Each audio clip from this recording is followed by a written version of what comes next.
So if you are struggling with writing IEPs, you are struggling with time management, you're struggling getting it all done, you have come to the right place, because in this video we are going to talk all about time-saving techniques you can use when writing IEPs that will give you more free time to do the things that you enjoy.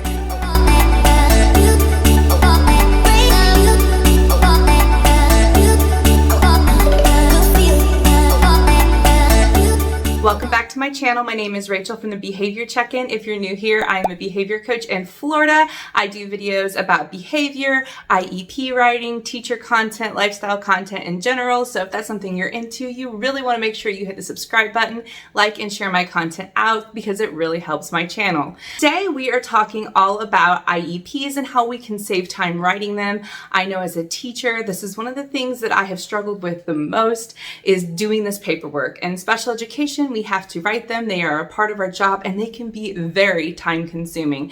So I've been teaching now for a little over 8 years, and I've learned a few tips and tricks that I wanted to share with you to make your IEP writing more efficient. So before we get started, I always like to do something when I'm getting ready to start my IEPs that kind of helps get the dopamine going, kind of helps me focus and get in tune with what I'm doing. I struggle with attention. I am easily distracted, especially when it's something I don't want to do. So I'm always looking for ways to kind of help regulate my attention and my focus so I can get things done that I want to do.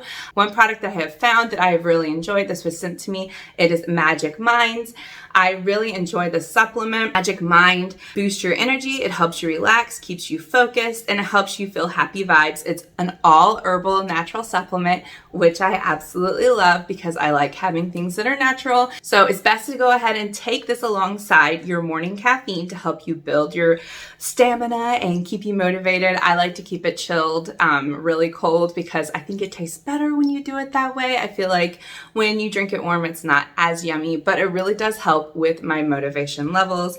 It's got caffeine and it's got nootropics and it has like ashwagandha and ashwagandha. That's what I meant to say. Apparently words are hard and I just couldn't speak, so I want to do the correction so that you understood what I was meaning. All of those great things that really helps keeping you motivated. So if you're looking for a little extra boost, I really recommend that you check out Magic Mind. It'll be linked below in the description box. My first tip in saving time with IEPs is to use a template. I think it really helps not to start right out of the gate with just trying to figure it all out. Make sure that you reread the previous IEP that the student maybe had before, get a sense of some of the things that they were working on. That gives you a really good starting point. You can also see what goals they've mastered, what goals they need to continue to master. That also gives you a really good starting point. So I always recommend using the previous IEP as a template. Now that goes with the disclaimer that you do not want to copy over the previous IEP. That is a big no. This IEP should grow with the students. It should be something that we're constantly working and developing on their goals. It should not be something that is copy and pasted from year to year. That's really bad. Individual to student, new and fresh.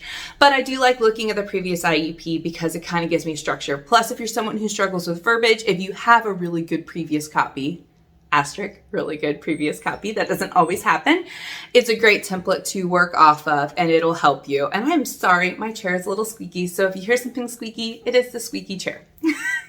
But anyway, moving forward, another thing that can be really helpful when you're doing this as well is to go ahead and create things that you want to put in there. And I do this template usually in Google Docs.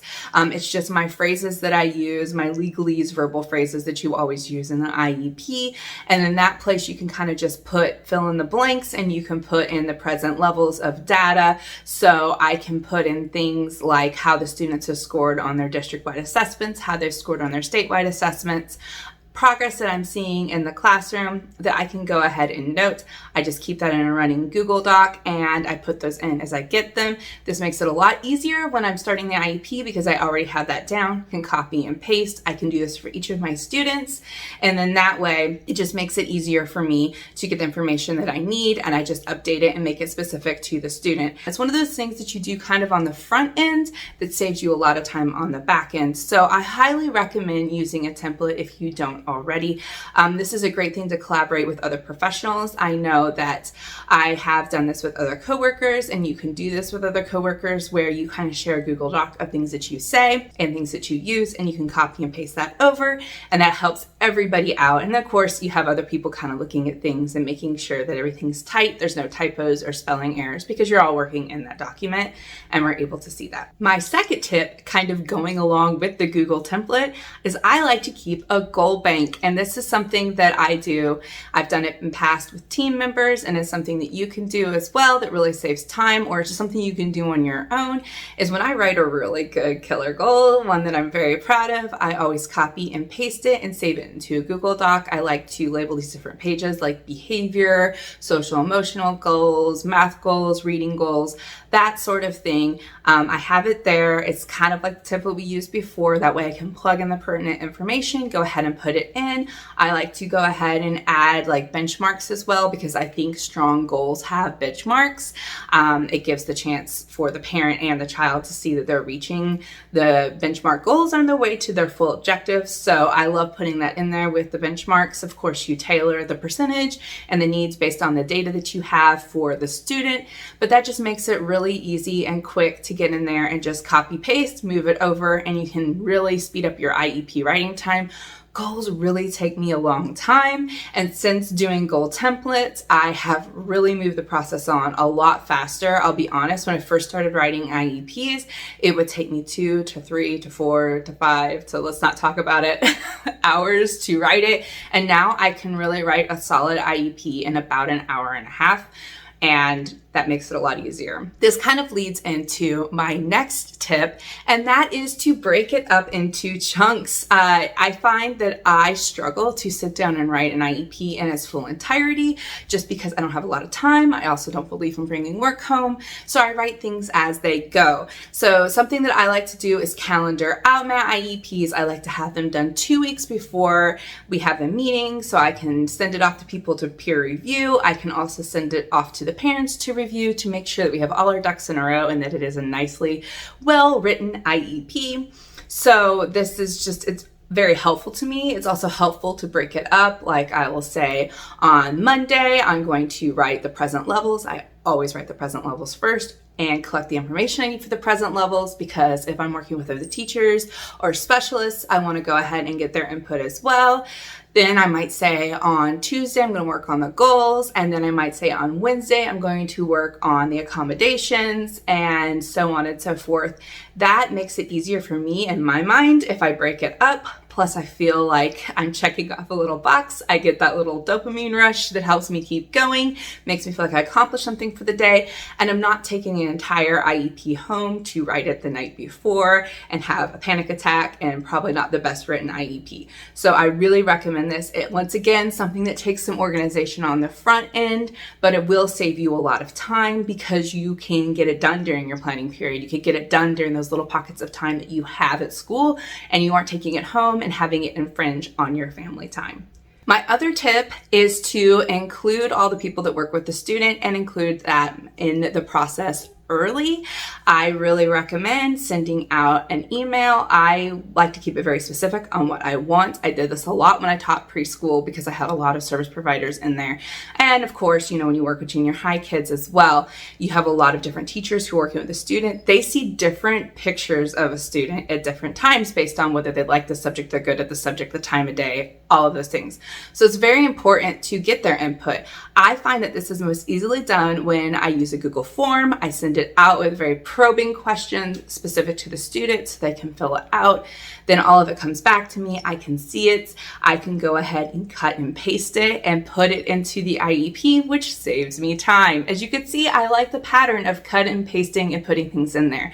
The other reason why I like to have things in Google is because I have been burned so many times by IEP writing software where I have written everything in there and then it's deleted it, and it is the worst feeling in the whole world when you've spent an hour, 2 hours, 3 hours, whatever, writing an IEP and you go in there, it's completely gone. I actually had a situation where we had just gotten a new program for our district, so we were still beta testing it, and it wasn't quite where it needed to be. This was actually during COVID, and I walked into the IEP meeting and my IEP was gone, and I luckily had saved it as a PDF before, just because I wanted to have a digital copy of it. So I was able to pull from the document and save it in the meeting, and we were scrambling to copy and paste to put everything in there. It was really stressful. So I learned in that moment that making sure I always back up what I do is incredibly important, because there's nothing more heart-wrenching than losing all of your paperwork and having to do it all over again.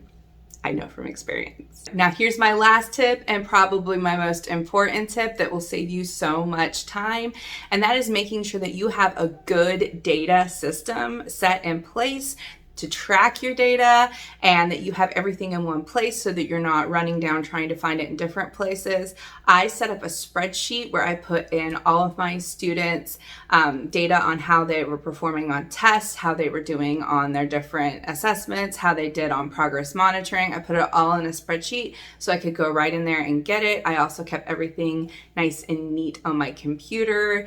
I really find that this helps you. If you have everything in one place, you can go ahead and just boop, boop, go and get it, plug in the information, and it really just speeds up the writing process. I think the thing that slowed me down the most as a new teacher was that my data was everywhere. I had data on iReady over here. I had data on Lexia over here. I had progress data in a binder somewhere. Of course I hadn't put everything all together. It was just all in stacks. So I had to go through all of my data, and it just made everything so much slower. What I do is I put all of my data in Google folders over in my Google Drive. I have them all labeled by student and by grade level, and I'm able to just pop in and get all of the data that I need, their progress monitoring, their behavior, all of it, all in one spot, and I can just move it on over. It saves me so much time. Really, the big secret to being efficient at IEP writing is just having a system in place in the very beginning and utilizing it. When you have to scramble and find things that are all different locations, it's incredibly overwhelming, and I do not recommend that.